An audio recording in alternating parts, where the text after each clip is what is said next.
Hi, it's Pritam Siri here at Rama, New York, and I am so honored and excited to share with you this conversation we had with Marianne Williamson.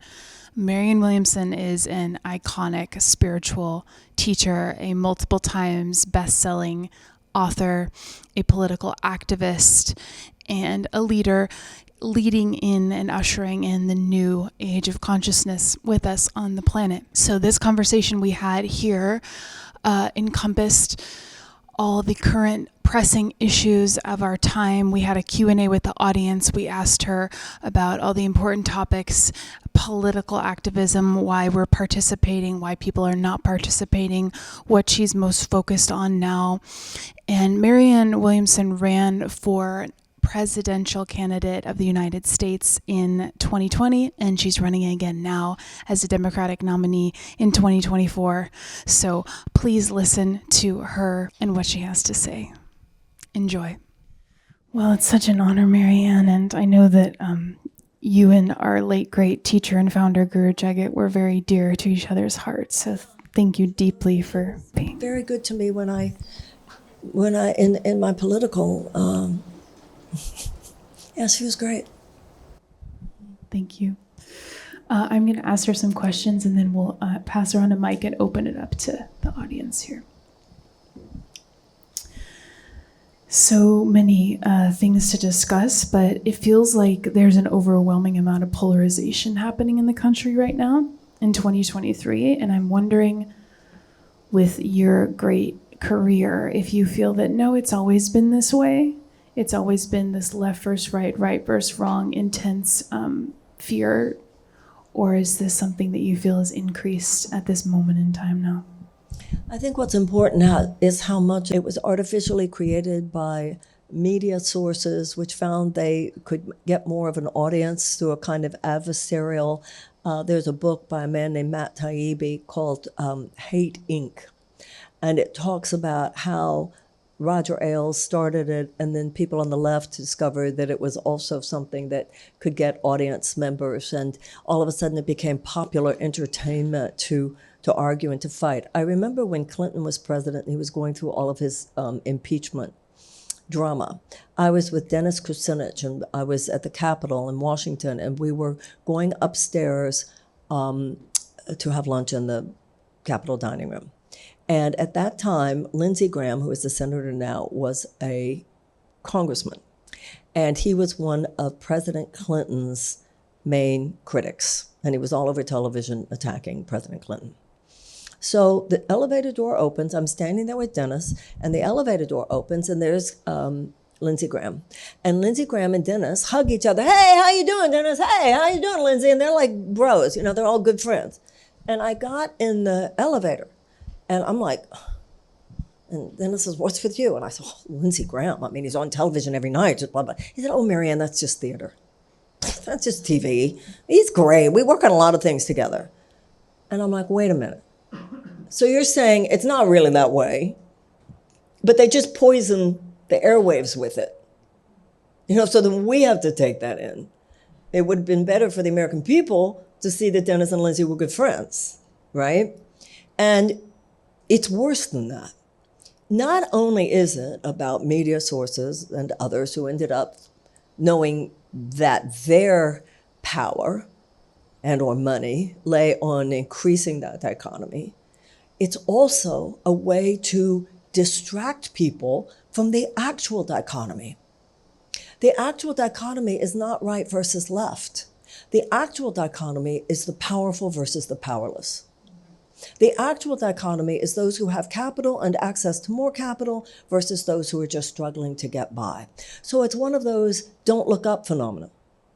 Look over there or look over here. Think they're the problem. Think they're the problem. Because then you won't realize who's really the problem, where the forces are that are really the problem. And then when everybody's in this survival mode, they are more vulnerable to thinking their own fellow Americans are the problem. Also, when I was growing up, I'm not saying we didn't have bigots, anti-Semites, homophobes, everything you could possibly imagine, kind of racism, et cetera. Of course we had them. But when I was growing up, there was not you wouldn't have even imagined a major political party giving a megaphone to those really far out there voices. And then what happened in this country was a very toxic combination of social media, in which anyone could have a platform, and a malignant narcissist, political figure, who was not above stoking all that hatred for his own political purposes. And so the levees have fallen. So now anyone who could possibly trigger you, on the left or on the right, with something that takes you away from the love in your heart, is right in your face at some point. And so, of course, it has everyone, it's like all the dots have been disconnected. And it's all, though, a screen that is distracting us from what's really going on in this country. I also think that we all have to get out of our silos. You know, identity politics had its upside. In alchemy, there's a term separatio. You separate out all the elements, but just so that they could then join at a higher level. At a certain point, who's black, who's white, who's brown, who's gay, who's straight, who's non-binary, who's Jewish, who's Muslim, who's Christian. At a certain point, we need to remember the word that comes after that, American. A gay American, a black American, a Jewish American. And I always say in my campaigning, I don't speak differently depending on who the audience is. I'm not speaking one way to you if you're from this group and one way from that group. I'm speaking to a place in all of our hearts. So the truth lay beyond the polarity. And it's just another call. But you want to disengage from the polarity, but don't disengage from politics. Politics just means it's from a Latin root of the people. But I think the polarity is part of that toxicity, and I don't want anything to do with that. That does not work. You don't want to step away from it. You want to see through it. So how do you remain hopeful in a time where there's censorship on your presence and others who speak the truth about the unjust wrongdoings and frameworks of the government? Because I think everybody here might know who you are, but I'm quite shocked to know how many don't know who you are and the weird narratives that I've seen out there. That's very purposeful, very strategized. There is clearly an unspoken, and I'm sure in some rooms very much spoken, edict in the media ethers today. Whatever you do, do not let that woman have a viral moment. Which I did last time. Last time I had a CNN town hall. Last time I was on CNN. Last time I was on MSNBC. This is outrageous, really. And it's like something out of the Soviet Union. Remember after Trump's inauguration, Sean Spicer, his press secretary, came out and said, there were more people at President Trump's inauguration than at any inauguration in American history. And everybody showed them the pictures. No, you saw the pictures of Obama's inauguration, all the mall filled, and then you saw the picture of Trump's inauguration, and it's somewhat filled. And so Sean Spicer's response was, there were more people gathered for President Trump's inauguration than ever in American history. It's called the big lie. You just keep saying it. So today, it's the president has no challengers, except now there's Dean Phillips. Well, excuse me. I've been there now for a while. And so there's been this erasure. There's been this invisibilization. And a lot of people, like you said, don't know. Meanwhile, in the latest Quinnipiac poll, among Democratic-leaning voters, I'm at 16%. In the USA Today poll last week, I'm at 11%. That's several points higher than the Nikki Haley and Vivek Ramaswamy, who are on those shows all the time and who have millions of dollars in the bank. And as you can imagine, because so many people don't know I'm running, and because of the other techniques they have to throw fairy dust in people's eyes, the money has been harder for us. I mean, this is how they do it. You know, there used to be this concept, and there still is, of course, manufactured consent. This is manufactured derision. I'm kooky. I'm wacky. I don't believe in medicine. I don't believe in science. I told gay people not to take their medicine. The newest one is I'm not even a nice person. So it's how do you keep your hope? Well, what are your choices? You can just put your tail between your legs and slouch away. My father used to always say, don't let the bastards get you down. That doesn't feel like what I'm supposed to do. And hope is born of participation in hopeful solutions. And I think it's a moral imperative to be hopeful at a time like this. They want you to be hopeless. And when I say they, it's a collective, it's an unconscious collective ego. I'm not saying people sit there, how can we screw with you? That's not what it's about. Although when it comes to the invisibilization, it actually is. You're in 538 now.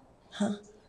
I love you so much. This is a woman who has said to me, this is a woman who has told me that if I'm not the nominee, she's voting for Trump. And I've told so many people that you said that. I said, what do you like about Trump? And I've told so many people that first of all, I've mentioned that you were on top of it with some issues, and it was like interesting. And then you said to me, when I go to sleep at night, he is looking over me. He's taking care of me. Now I could look at that like, boy, we live in two different universes. But we can also look at it like, I really like you, and how wonderful that we can dwell with that juxtaposition. Thank you for being here tonight, and thank you for all the sweet texts. And Yeah, I sent all that stuff to Warren. All the articles. I will never understand it, however. Thank you.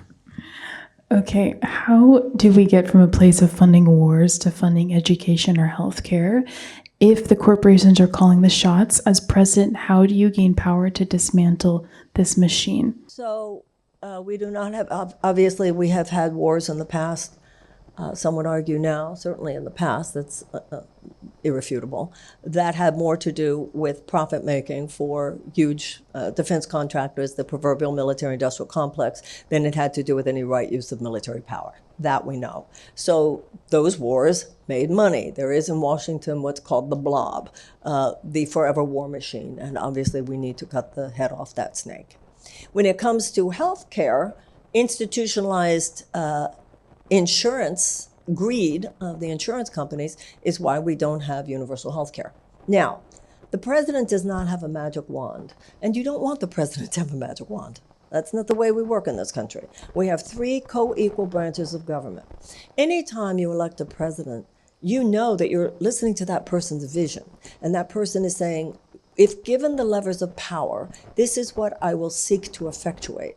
But particularly, considering you never know what your House or your Senate is going to be, if they're going to be the same party as you, and it is Congress that has the purse strings and actually passes the law, there's no way that I or anyone can absolutely assure you that, you know, like my economic Bill of Rights, universal health care, tuition-free college and tech school, cancellation of the college loan debt completely, subsidized child care, paid family leave, all those things I mentioned to you.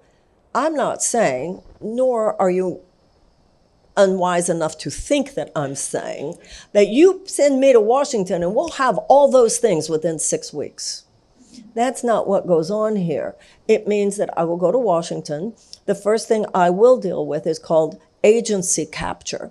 The fact that all these agencies, which were actually set up to advocate for the people, have been infiltrated by these corporate powers.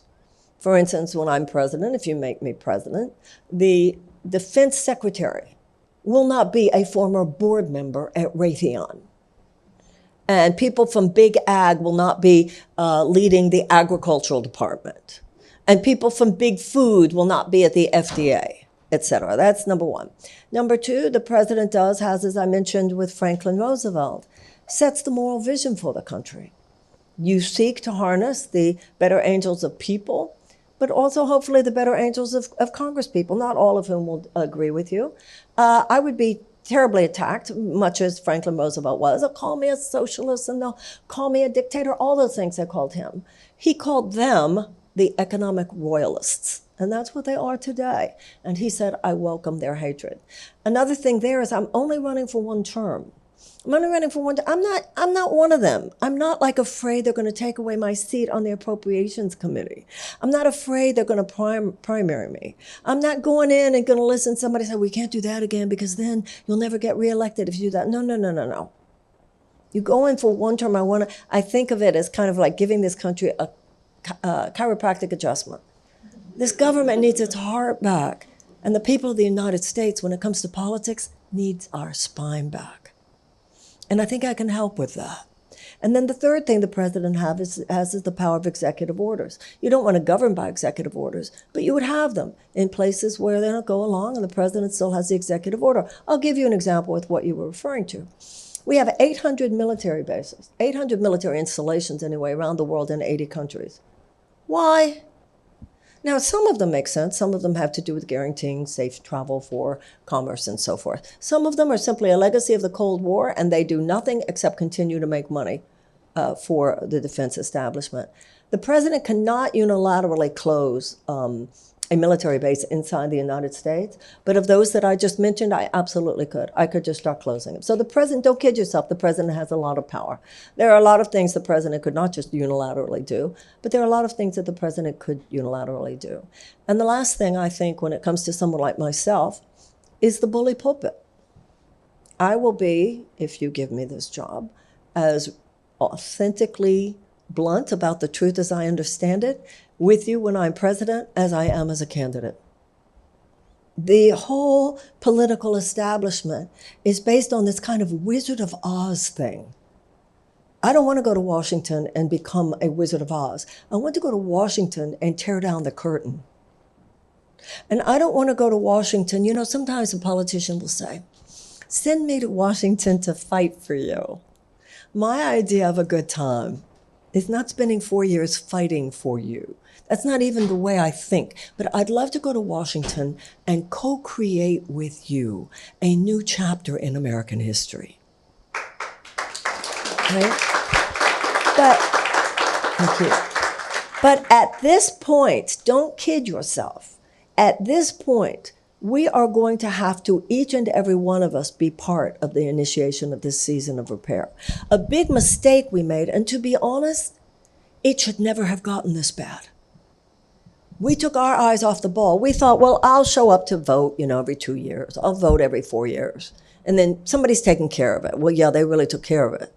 Because while we were showing up every 2 years for one vote, corporate lobbyists were in these people's offices every hour of every day. So the shift inside us, the characterological change that's necessary in all of us, is coming to a point where political engagement, transformational political engagement, nonviolent political engagement, truly sophisticated political engagement becomes simply a layer of what you think of as a well-lived, meaningful life. What I have to do, if I'm your president in Washington, you need to do in New York City. You need to do in Albany. The same forces that I would be dealing with in Washington are active in Albany, trust me. So it has to be a change in all of us and a willingness to participate. And I don't even remember what the question was anymore. We got it. That's beautiful. Thank you. I just have to say what's on my heart and what I wanted to be really blunt in response to you about was to be honest, because it's scared to say out loud. And I think some people here can understand the amount of people that I know who do not vote is massive. And the amount of reasons are either, there's a plethora of reasons. There's a lot of spiritual bypassing. There's the outcome has already been decided. There's the ballots are, rigged and messed with, all these kinds of things. And I feel like it's another situation where people are externalizing their power and thinking, oh, somebody else is going to save me, which I talk about all the time in class and in personal scenarios. Just trying to wake people up to realize that everything is in their hands. Is there anything you can say to that is grounding for those who have decided that they're no longer participating in this very important matrix? The French say, if you don't do politics, politics do you. And I've been saying for years, good luck with all that green juice. They're poisoning the air. First of all, you have a very important role to play in the lives of these people. And I'm going to say something that I hope doesn't sound scolding. But there's a level of, oh, grow up. There's a level of intellectual laziness involved in those kinds of responses. There's a level of, just like I said, it's spiritual bypass, it's intellectual, it's pseudo-intellectual justification. And I think there is such a thing as healthy shame.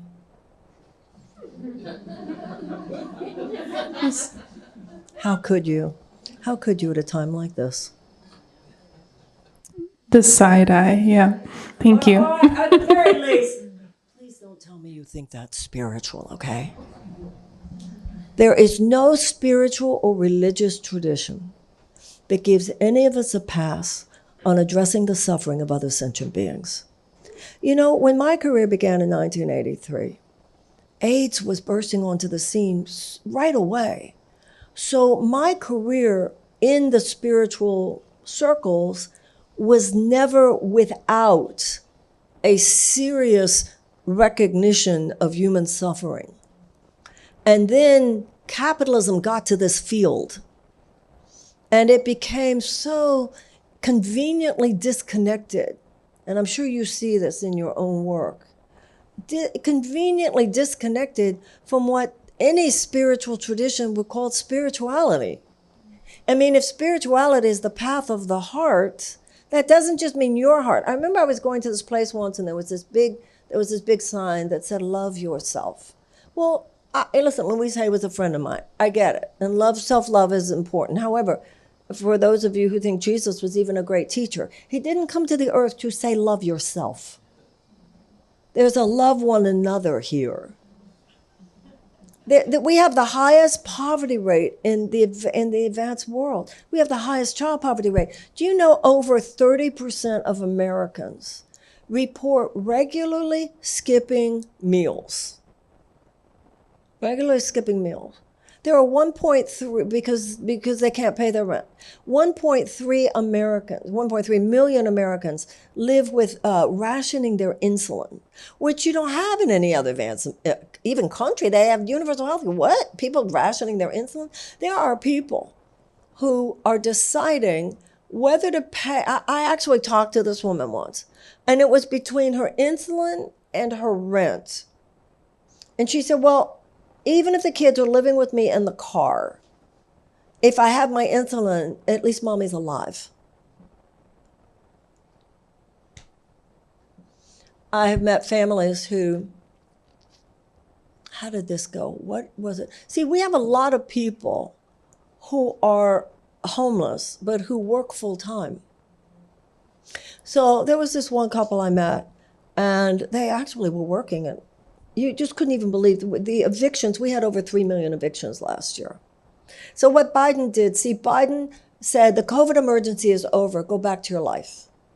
But for millions of people, life was already an emergency. So there's this concept of the screaming emergency like COVID versus the silent emergency. The silent emergency means you sent me back to my life. Poverty is an emergency if you're living in poverty. Hunger is an emergency if you're hungry. So millions of people were already living in an emergency. He said, go back to your life. The emergency is over. So at that point, they stopped the moratorium on evictions. Last year alone, there were over 3 million evictions. That's as high as during the housing crisis. I've read stories of like throwing kids out in raining, when it's really raining hard outside, and they have nowhere to go. And they just throw people out. This is how soulless the system has become. It's like capitalism is God. Capitalism, I'm not an anti-capitalism. I understand the high side. I'm a writer. And many of us are in businesses where we see righteous profit. I put in energy. There's an exchange of energy for money on the part of the writer. There's an exchange of energy and money on the right of the publisher. And there's an exchange of energy and money on the side of a part of the consumer. There is an upside to the free market. But like I said, we have this malfunctional strain. So at this point, it's about knowing that spirituality cannot be just kept to my life and the people that I know that do a lot of things, but please don't call that being spiritual. Please don't tell me you're too spiritual to worry about a hungry child. That doesn't work for me. Thank you so much. I've heard you say that passionate, free-thinking women raise passionate, free-thinking children, which are almost impossible to control. The passionate, free-thinking children become passionate, free-thinking adults who are. Well, my mom first heard you speak living in Richmond Center in Portland, Oregon. So, it trickles down. So a woman or any being hearing this now, how can they begin to initiate the free thinking in themselves? Well, I think everybody in this room is. I think it's we're all powerful beyond measure, as the paragraph goes. We've been trained to think of ourselves as powerless. We've been infantilized, but we're not powerless at all. Even with everything that we've talked about here, the people still have the power if you actually vote, if you vote in the primary, if you get involved in these campaigns. With every dollar you give, with every hour you phone bank, like I was saying before, hope is born of participation in hopeful solutions. So, we have the power once we pierce the illusion of powerlessness. So I don't think it serves any of us to think of ourselves or each other as powerless. Look at all the areas of your life where you exert a lot of power. Based on my own relationships with people and my own exposure around the country, and I've had a lot of exposure. My career's been almost 40 years. Americans are a cool lot of people. We've just been entranced. It's time to wake up. I'm not saying the inner child work is not important, but at this point we need to find our inner adult. There's something sad about children never experiencing childhood, but there's something pathetic about adults never experiencing adulthood. This is time now. And I think other countries see us that way too, we have a prolonged post-adolescence.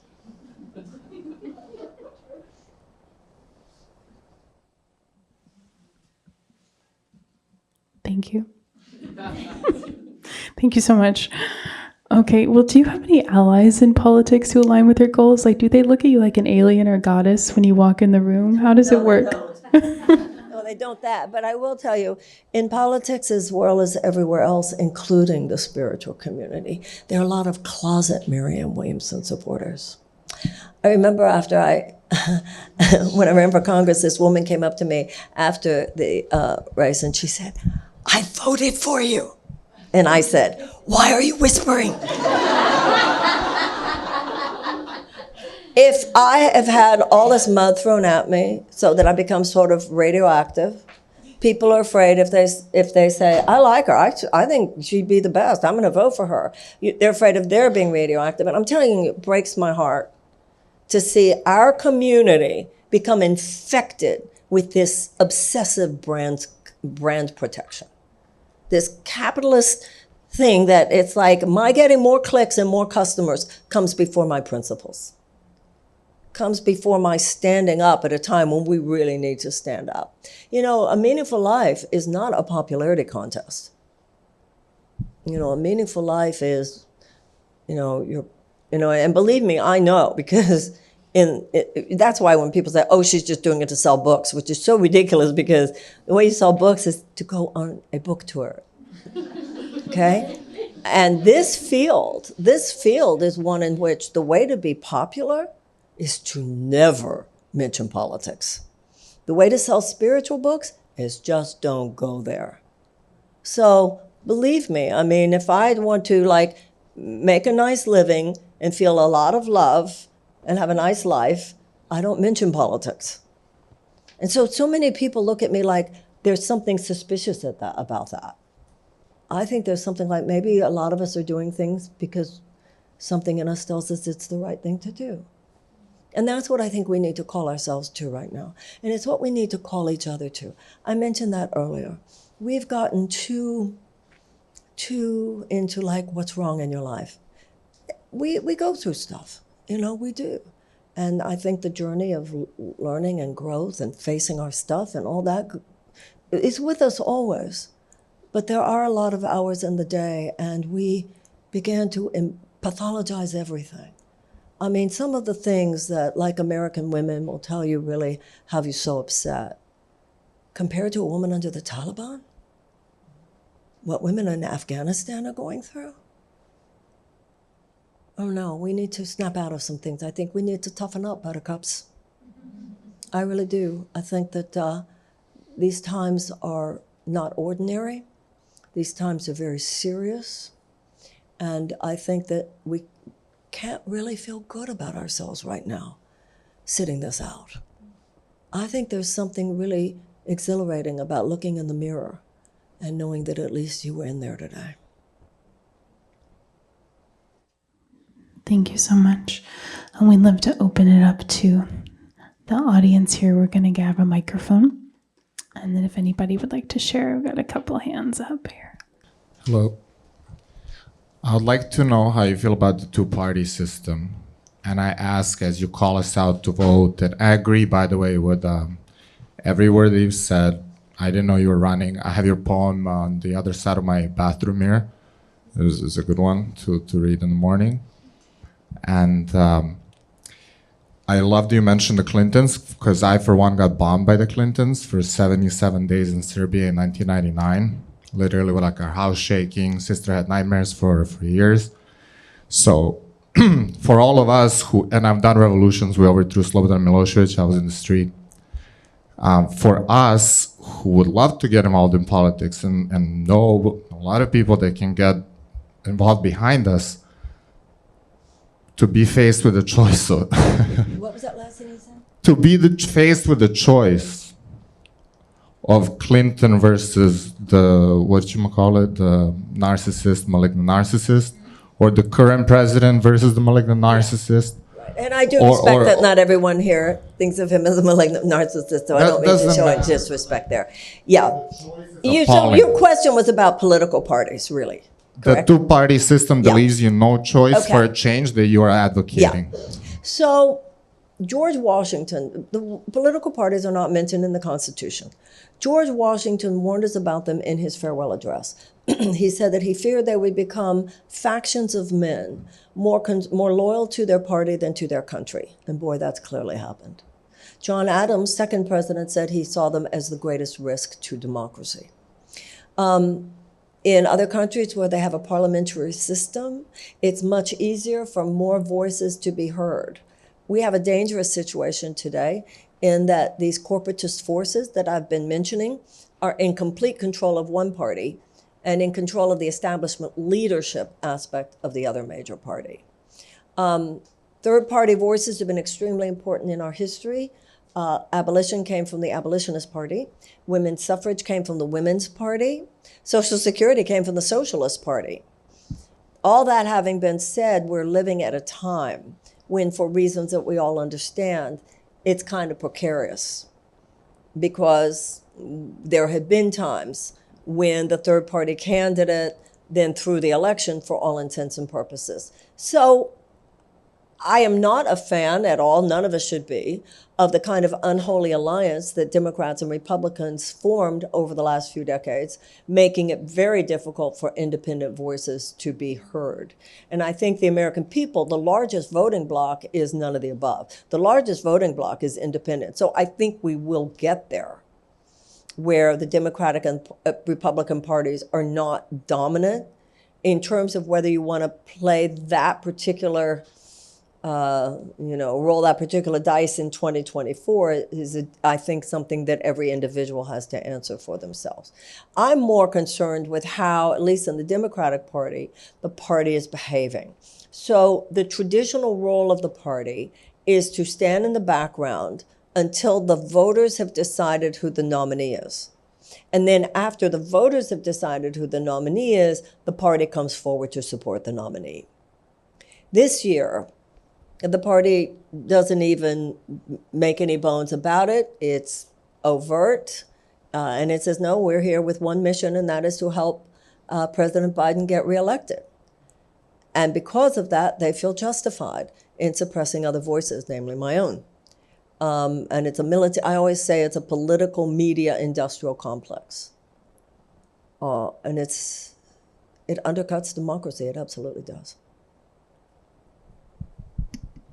But these are the kind of adult analyses we need to make, not that there is immediately something to do about the structure, but when you have a deeper understanding, it influences your behavior with what is, such as if there is a candidate, and that candidate, namely me. I mean, I don't know. I mean, I respect that each of you are going through your own processes. I'm honored that you would just hear me out tonight. But if you do feel that you align, even if you don't know yet if you would vote for me, let's say in the New York primary, even if you just feel this voice should be there, then I would ask that you support my campaign in whatever way you can, with your financial support, with your volunteer time. Go to Marianne2024.com. Because no matter what the ultimate answer is with some of these things, the immediate answer is let's try to get someone in there who's not of that. How do we stop the way they're treating you? What do we do? Send money. Because this is the deal. Because it's just unbelievable the shows that don't have me. I mean, I am running for president. So I have to compensate for that with bought media. And that costs money. The president had $25 million ad buy. I was reading about Nikki Haley's $15 million ad buy. I mean, this is so far beyond anything that we have. And yet, if I can compensate, or what will happen with mine, because, it's a catch-22. They don't mention you, and of course that dampens the support. And when they do mention you, it's in some mocking, derisive, insulting tone, right? Well, she's not a serious candidate. I think that we talked about some very serious things tonight, right? And the reason they call me unserious is because they know how serious I am. And all of the other, this year I'm just a self-help author. I'm not an author this year. I'm a self-help, it's not really me, And that's how it is with everything. But as I climb in the polls, then it becomes harder. It will become theoretically harder and harder.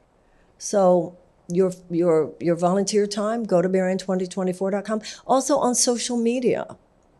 Talk about it. Do your own little video endorsement if you feel that. Tell people, I went to hear her, and even if it's, I think you should listen to her. I think you should go hear her. Just say something if it's on your heart, because that's how buzz works. Does that make sense? Thank you. Hi. First, thank you so much for changing my life. Thank you. It is wonderful to meet you. Thank you. In person. Secondly, you mention a lot political media industrial complex. Mm-hmm. I'm a student of A Course in Miracles. This is more of a question from a spiritual perspective. When we speak these words, and you say it often in your interviews, that I am invisibilized, can you talk to me about the difference between positive denial and negative denial, and how when we say it, does it not affirm our reality in a way?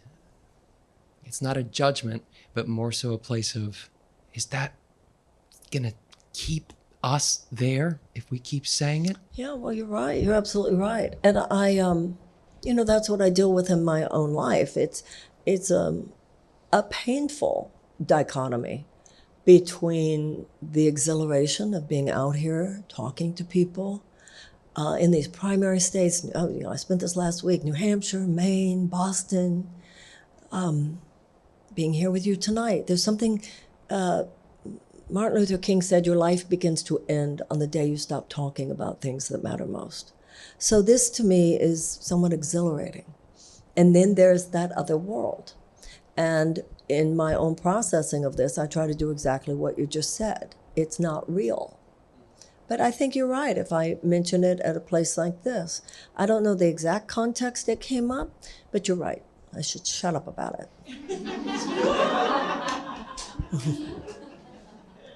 Hi. Thank you for tonight. My question is, you mentioned that you feel like the average American is paralyzed. And to me, it seems like a lot of people just don't know who to trust or what to trust.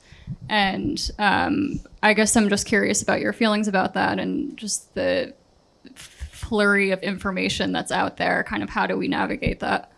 There's a wonderful news program online called Breaking Points. And I like Breaking Points. There's some stuff on there right now about Israel that I don't agree with them, but you don't necessarily agree with everything that goes on everything you read or watch. But it's a very good, in general, presentation of both liberal and conservative. I have a book called Politics of Love. I had a book, the one I wrote initially about these things was called Healing the Soul of America.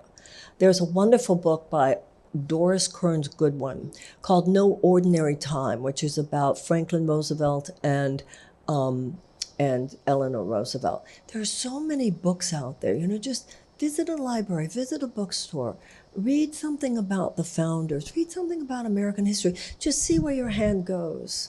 And start, politics is like a soap opera. At first, you don't know what's going on, but you just happen to be sick, and so you're home. Somebody's heard me say this story before. So you're just kind of like home, and you're sick, and you've got the flu or something, and the soap opera's on. And you don't know who those people are. You don't know who those characters are. You don't know what any of this means. You don't understand the plot. But then the next day, it's on again. And, you kind of notice, oh, she was on there, the other day. And then it was on, and about 4 or 5 days later, you're like, oh, she's having his baby. You're like, totally gross. You're like, I get it. The pieces, I get what the plot is. And the thing is about politics is, well, just read my material right now. Because I'm talking about these things a lot. If you go to Marianne2024.com, look at my issues page. I have a lot of policies there. And this is one source, and my videos and things. And there are a lot of great, writers out there, a lot of great thinkers out there. But if you're looking for something visual, you might want to start with Breaking Points, because I think in general it's a great show. Marianne Williamson, it's such a pleasure to meet you. Thank you. First, I just want to say thank you so much for your work with Course in Miracles. I think it has helped in so many ways digest the content. And it's been such a great support, so I really appreciate that. 2 questions. How do you sustain faith, I guess in general, especially now? And second, once you get to the White House and you have your pink walls in the Oval Office, would you release any data or any classified information in regards to UAP or UFOs, as it's called now? Oh, the UFOs information is already starting to come out. I'm surprised how much they're letting come out. So absolutely, I'm all for that. And what was the other one? Up to what point what information would you release once you get to... this has become a very, very serious issue in America, of course, because we have government secrecy has, in all seriousness, become a very serious issue. This is why Julian Assange, one of the first things I would do is drop all charges against Julian Assange. The government works in a way to protect itself. And in general, way more daylight is a good thing. So there is a system called the classified system. And classified means that someone has determined it would be against the national interest, it would be too dangerous for this information to be revealed, okay? Technically, theoretically, that sounds great, but they overuse it, which really means we're not gonna let out anything that would embarrass us, we're not gonna let out anything that would show our own malfeasance. And then if a journalist says, well, what's the information? And they say, I can't tell you, it's in classified. Well, why is it classified? I can't tell you. So Americans are dealing with the fact that there's clearly too much government secrecy. Do you just let out everything? No. But way more than has been, that would be my absolute propensity, absolute tendency. Oh, how do I sustain faith? You know, the universe is intentional. And the universe, I always say, it's self-organizing and self-correcting. Everything you go through is an opportunity. So when this situation arose in your life before, how did you do? Because you did it well, do it even better this time. If you didn't do it well, you are given the opportunity to do it better. There's nothing like running for president to challenge you at every moment. First of all, in my case, and I hope that this is not counter to what you and I said, but it's, if I can say this as a description, not as a whining, it's a form of online bullying. I mean, you wake up every morning, the things, it's quite a challenge to be positive. But but that's what makes it like, what could possibly be a greater growth experience? So my faith doesn't mean everything will be what you want it to be when you want it to be. Faith means everything will give you the opportunity to become the person around whom things will unfold in the best way possible, because your own barriers will be removed. And the other thing I feel about that is sometimes when it is very challenging, it also occurs to me, just in case you win, this will have been the perfect education. Because it's not like if you become president, they're going to start being nice. Right? So I think that's kind of a mature view of faith. And as this gentleman was saying, from A Course in Miracles perspective, all this is illusion. And there's a world waiting on the other side of that. We're living at a time when we're living at two worlds simultaneously. One world is crumbling before our eyes, and another world is struggling to be born. And we're called on to be death doulas and birth doulas right now. And that's what we are going for. We're going for the world beyond. It's like I said, let's imagine a world in which there are no hungry children. Just imagine a world in which there is no more war. Just take that one, just imagine it. So JFK said, if mankind does not get rid of war, war will get rid of mankind. So I say, we need to imagine a planet 100 years from now in which there is no more war. Now, some people say, well, that's naive. I say what's naive is to assume we'll even still be on this planet 100 years from now if we don't at least try. So your faith is not about getting what you want. You know, faith is about serving the world which is possible. Faith in those things as yet unseen, and giving your life to be of service to that. I think that's really what we're all called to do. And there was nothing in any spiritual book that I know of that said, the process will always be enjoyable. Right?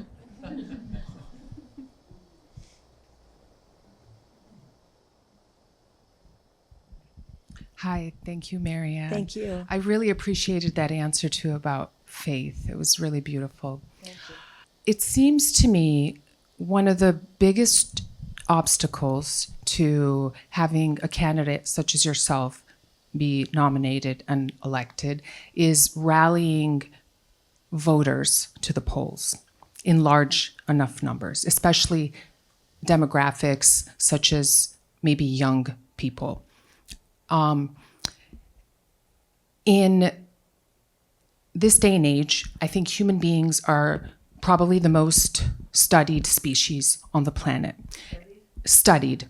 So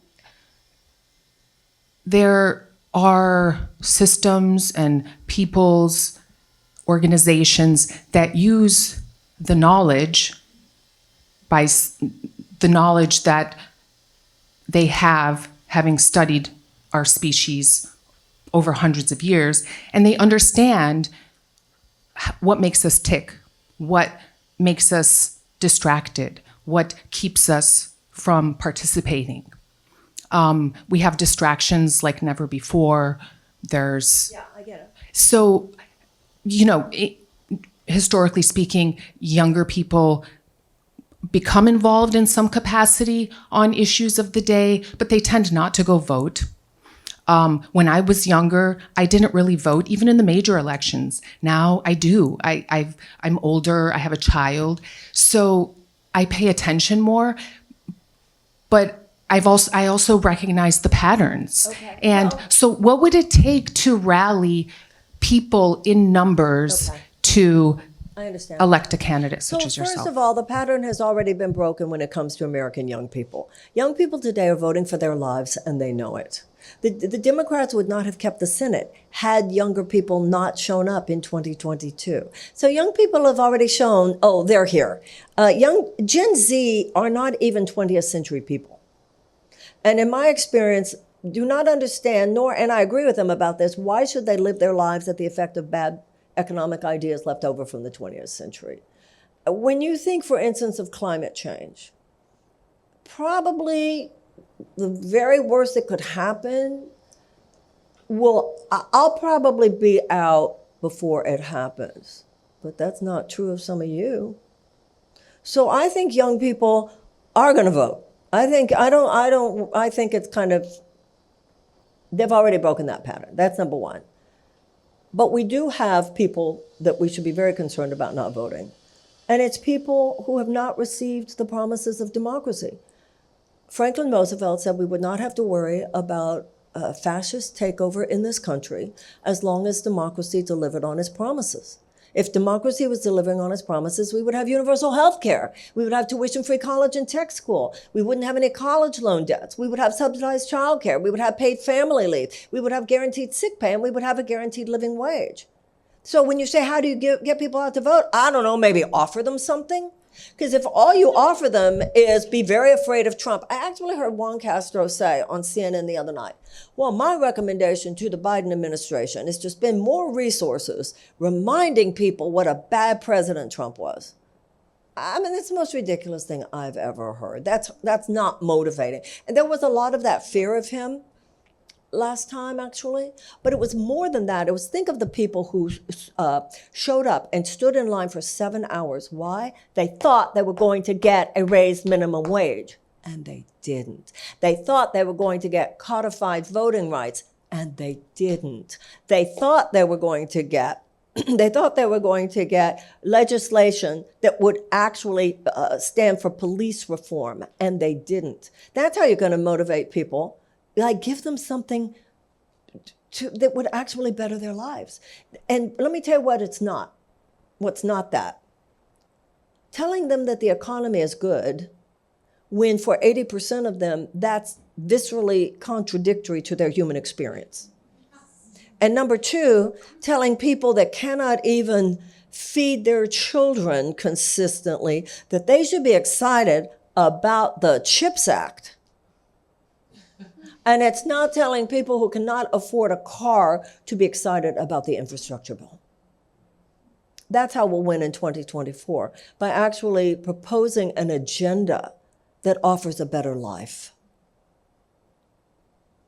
Then I don't think you need to manipulate people. Just offer them something to vote for. Telling people what to vote against is not going to make people show up in 2024. I mean, there's the abortion issue. I think that a lot of people would be. But in general, I think we need to offer people so much more. That's what politics should be. Public policy should help people thrive. Why is that such an odd concept? People act like, well, that's just, it makes no sense. We consistently have policies that make it easier for a few and harder for the many. It makes no sense. I would love to hear from you about Department of Peace. I went on your website and I read about it. About what, I'm sorry? The Department of Peace. Oh, the Department of Peace. Yeah, and I think all of us would benefit from learning from you. what you propose with that Okay. and how that would change the planet. You know, everyone here really gets that health is not the absence of sickness. Sickness is the absence of health. You can't not take care of your body, not take care of your nutrition, not take care of your lifestyle, not exercise. And then when sickness almost inevitably comes, just seek through external remedy, allopathic model to suppress or eradicate the symptoms. That kind of thinking has passed away. And we now realize that you have to proactively create health. That's the more integrative model, okay? Well, similarly, peace is not the absence of violence. Violence is the absence of peace. You can't just not cultivate justice, not cultivate brotherhood, not cultivate a life in which people can live with dignity and decency, and then when the dysfunction that inevitably arises, respond to that with bombs or prisons. And that's true whether you're talking about a corner of a US city or another corner of the world. We must proactively create peace, just like we seek to proactively create health. We need to learn to wage peace. So there are, and I think a lot of people don't necessarily realize this, peace building is an actual thing. There is a set of skills. These factors that I'm about to mention statistically indicate that there will be a higher incidence of peace and a lower incidence of violence. Number one, greater economic opportunities for women, greater educational opportunities for children, a reduction of violence against women, and the amelioration of unnecessary human despair. You spend your resources, if you really want peace in the world, help women have greater economic opportunities, help children have greater educational opportunities, make sure really work against violence against women, and just try to help people have an easier time. So the Department of Peace would have a peace academy, just like we have a military academy. And people are trained in actual peace building skills.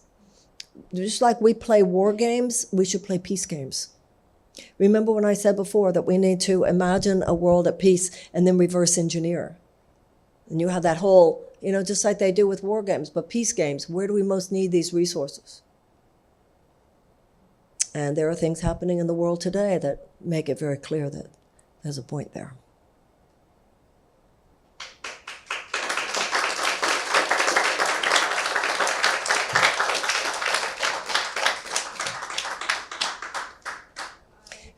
You've mentioned the health care, for the woman who had to choose between paying her rent or getting her insulin, poverty, and student loan debts, that students have to find a job to pay off their debts by the time they're 60.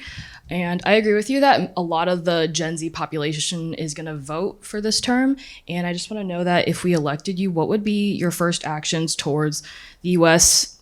involvement in funding a $1 billion genocide that's using our tax dollars instead of helping the Americans here? Well, if you had asked me that question before October 7th, I would have had one answer, and I want to tell you what that answer would have been before October 7th. The Memorandum of Understanding, which was determined under the Obama administration and goes to 2028, was that which gave the $3.8 billion in military aid to Israel. It would have taken an act of Congress to completely dismantle that or to repeal it. But as president, I could have and I would have demanded that none of that money be spent on anything that had to do with settlements, anything that had to do with the occupation, anything that had to do with the siege of Gaza, or anything that transgressed human rights as we understood them. Now, you just used the word genocide. I will not join with you in that. Sinwar, the head of Hamas, has overtly declared, and you can see the video, that the goal of Hamas is the eradication of Israel and the eradication of the Jews. So if we're going to talk about genocide, let's be clear that we can talk about activity going on in Gaza right now, which I certainly, and I've been saying, declaring a ceasefire from the beginning. But there is a way, particularly on the American left today, that people throw around certain words as though, oh, if I know how to throw out certain words and I'm hip enough to use those words, then I've got it down. And it is filled with such misinformation and such prejudice, and yes, in certain cases, covert anti-Semitism, that is every bit as unbalanced as the right-wing AIPAC stuff that we've been hearing for years. So this is how I see it. I did appreciate President Biden's clarity on day one, his moral clarity. On day two, he said, I'm going to meet with American Jewish leaders. I would have met with Jewish leaders, but I also would have met on the same day with Arab American leaders, particularly Palestinian American leaders. I would have made it clear, whether it was before October 7th or after October 7th, that there is no military solution here. There never has been. It's like in the BLM, a protest, no justice, no peace. And that our highest ally is with humanity itself. Now, three things have to happen simultaneously. And this is not easy. I'm not saying, oh, if I was the American president, we'd have these like this. I'm just saying a sober understanding of what's happening is we need three things. Number one, we need a ceasefire. Number two, we need the release of the hostages. And number three, we need an immediate plan for a two-state solution. That is the only possibility here. If anybody either on the left or the right says from the river to the sea, they are suggesting the eradication of a people, whether it's people on the right saying it or people on the left saying it. So an understanding of what occurs now, we have to take a very internationalist approach. We no longer live in a unipolar world. We live in a multipolar world. And that's ultimately a good thing. But the United States is not the only superpower. And when we were the only superpower, we squandered our moral authority and we squandered our military respect. Today, we're not the only ones out there. It's us, it's China, it's India, it's Russia, it's Brazil. And when it comes to this situation, it is the other Arab countries. Egypt, Bahrain, Qatar. Qatar's doing most of the brokering right now. There's talk right now that there might be a 5-day ceasefire, and there's going to be an exchange of prisoners, women and children in Israeli jails there's talk now about possibly 70 women and children who might be released. It's going to take, whether you're talking about Jordan, Egypt. So as the American president, I would be very involved with building this international consortium, which is the only answer here. And anything short of the idea of a plan for a two-state solution is murderous for both peoples.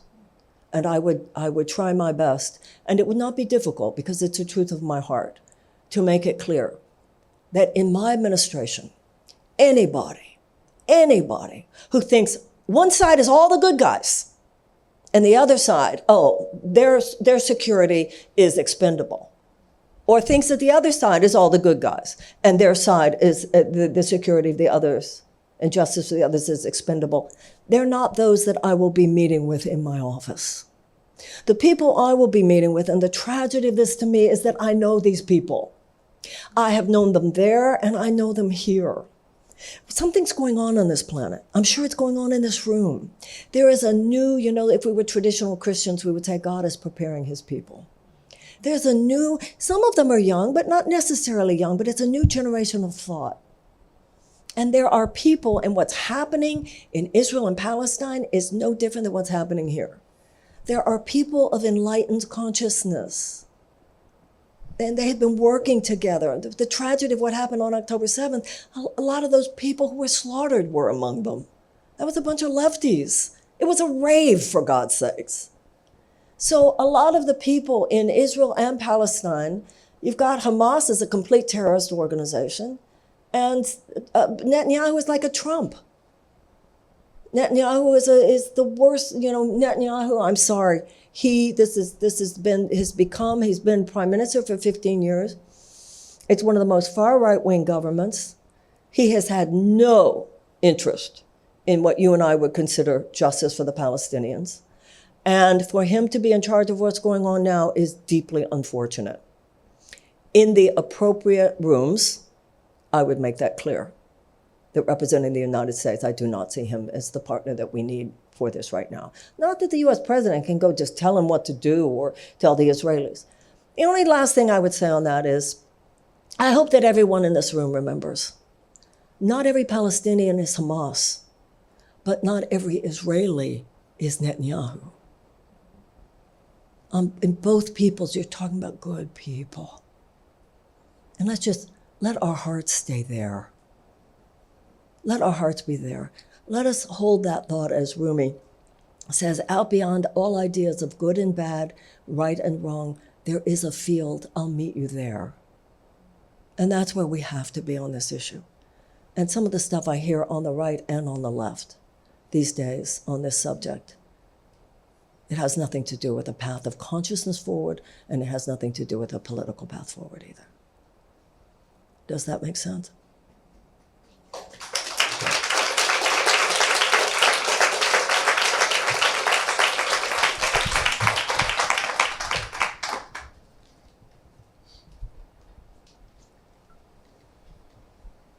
Does anybody else have a question?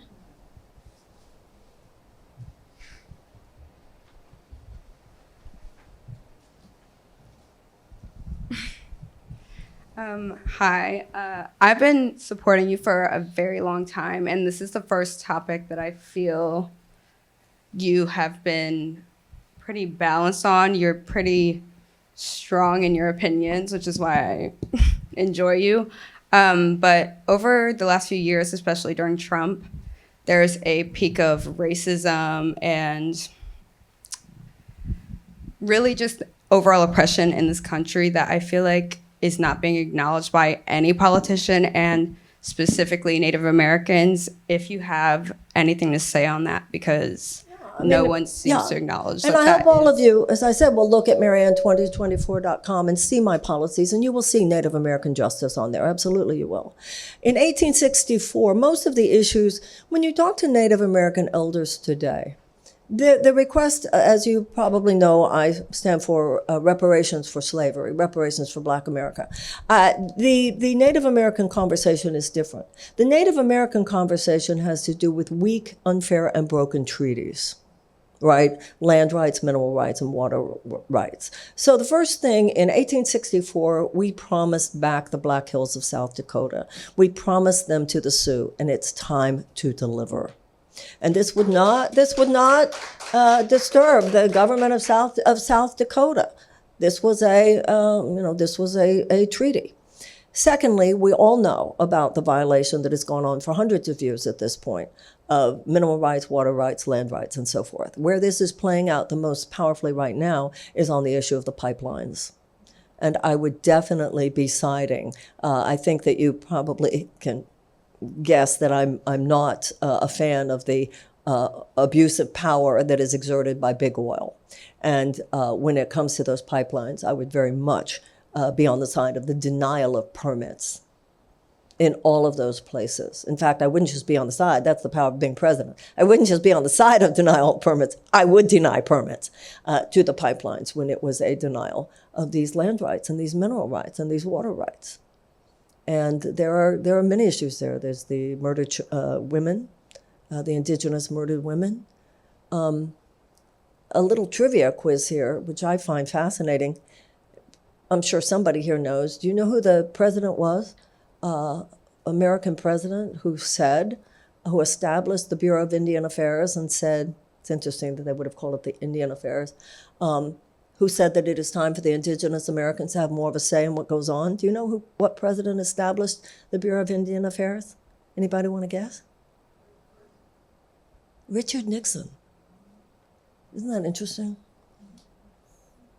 And I hope you'll look further at that on my website. There's quite a policy thing. Do you feel that it's similar to what's happening to Israel and Palestine? No, I don't, because read your Bible. Where was Jesus?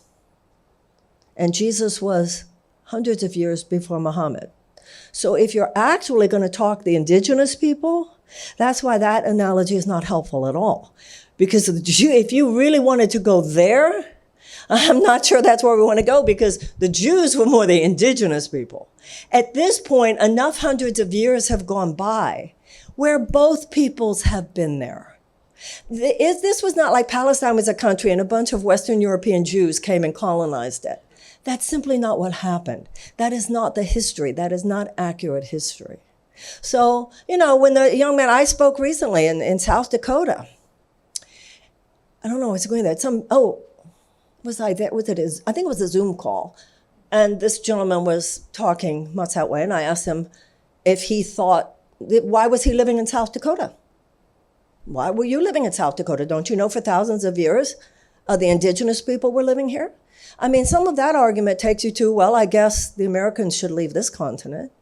And then the question comes up, where are we supposed to go? So, no, I do not see a perfect analogy there. We do know that the indigenous peoples were here probably 1,000 years ago. But if you're going to talk about who was there 1,000 years ago, the Jews. So I think that an actual reading of the history that is not filled with all these simplistic narratives, on both left and right, by the way. I have as much criticism when the right does it, and have had that criticism for many years. But a lot of people are getting their information from Twitter, who I really think should read a book or two. One more question.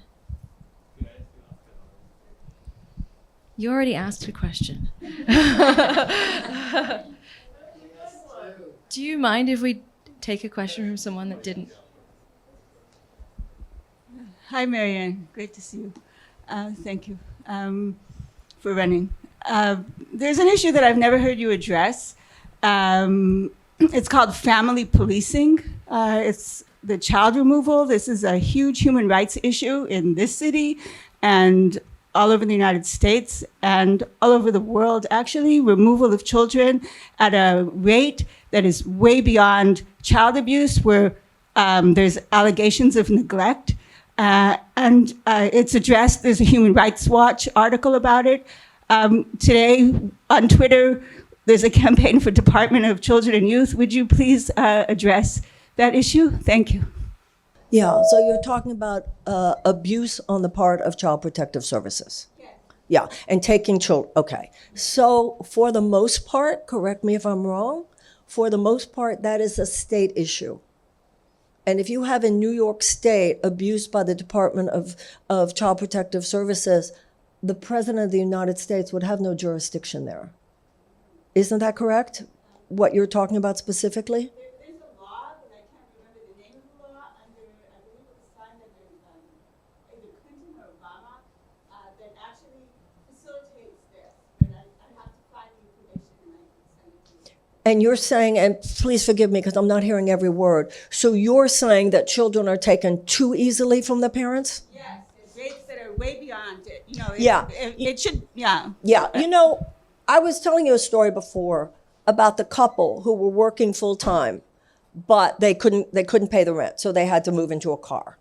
That particular couple that I mentioned took their kids out of school because they were so afraid that this was in California, they were so afraid that Child Protective Services would take them away from them because they were living in the car. So they had to take these kids out of school and they were homeschooling them, but there's no Wi-Fi in the car. So they were going after work into the McDonald's to use the Wi-Fi to homeschool their kids. And when I was speaking to the woman, she was saying, oh, there's so many of us. So I think there does seem to be a widespread knowledge, and I'm sure, correct me if I'm wrong and I'm being naive here, on the part of some people in these situations, because I have heard what you just said, I'm sure sometimes it's a very rough call. It's got to be a very tough call sometimes, like where is the child safer? And also, the foster care system is horrifying. It's so dysfunctional. It's dysfunctional to the point of breakdown in many states in this country. And I have so much admiration for people who are trying their best within those systems. Now, when you talked about a Department of Children and Youth, this is an example of, some people say, well, the earth is the biggest collateral damage of unfettered vulture capitalism. I think children are. Children are not old enough to vote, so they're not a constituency. And they're not old enough to work, so they have no financial leverage. We have children who are traumatized before preschool. We have elementary school students on suicide watch. We have trauma rooms throughout American schools. So for me, wanting to have a Department of Children and Youth, I want to call together the greatest minds on early childhood that we have in this country. 90% of the brain is developed in a child before the age of 5. And situations like you just mentioned is not just a horror for the parents, but also horror for the children, either way. So that is one of the many things where I would like to think we could harness right now, like you're talking, okay, there's a foster care system, there's a child protective services, there's nutrition, there's child hunger.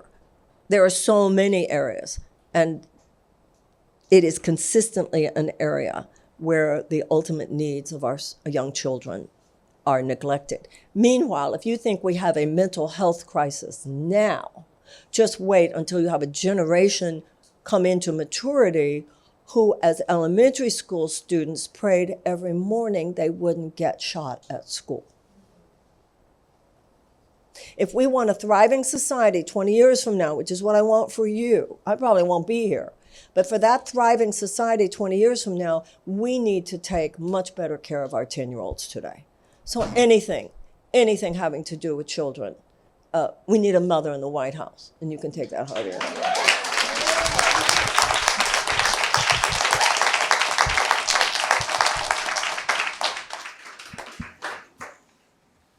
Thank you so much, Marianne.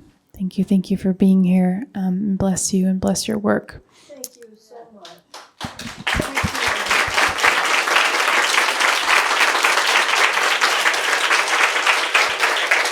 I would like to say one thing, if I might, because there has been such digging in a way that I think was significant and meaningful and necessary into some places that are not fun to look at. That's true if you're transforming a country as much as when you transform your own life. You're going to have to look at some things that aren't necessarily fun to look at. But I also want to leave you with a visual that I think speaks to the infinite possibilities for repair. In every situation that we've talked about, children, Israel, Palestine, anything that anybody has mentioned, there are people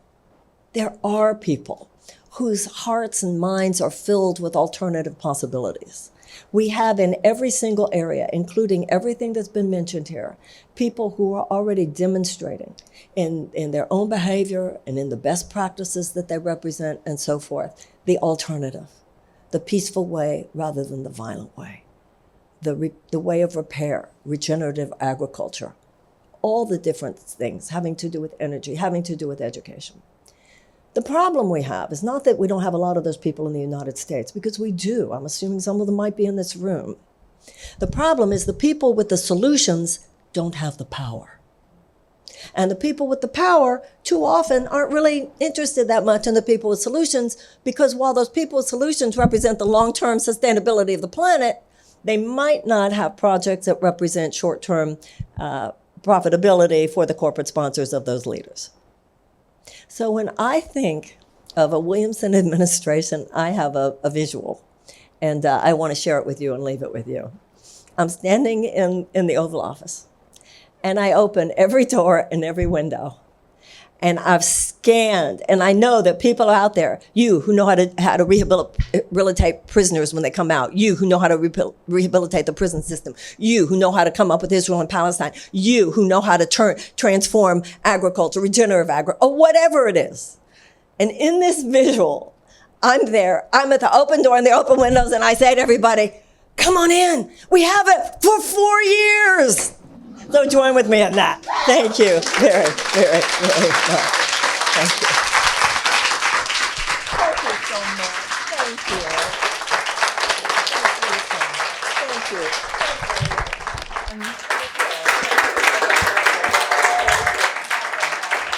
Thank you so much, everybody.